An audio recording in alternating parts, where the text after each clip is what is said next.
हाँ हो गया चलो। महाराष्ट्र ऑटो रिक्षा टॅक्सी चालक कल्याणकारी महामंडळ आपण निर्माण केलंय आणि या महामंडळाची सुरुवात झालेली आहे। हे रोज कमवणारे रोज खाणारे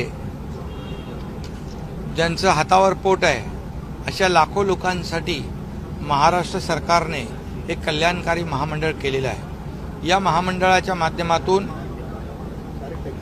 परिवाराचं विमा संरक्षण, त्यांना मोफत उपचार, त्याचबरोबर त्यांच्या मुलांचं शिक्षण, त्यांच्या मुलांना स्कॉलरशिप, त्यांच्या मुलांना उच्च शिक्षण घ्यायचं असेल तर योजना, त्याचबरोबर प्रशिक्षण स्किल डेव्हलपमेंटच्या माध्यमातून प्रशिक्षण दिलं जाईल, त्यांना नोकऱ्या दिल्या जातील।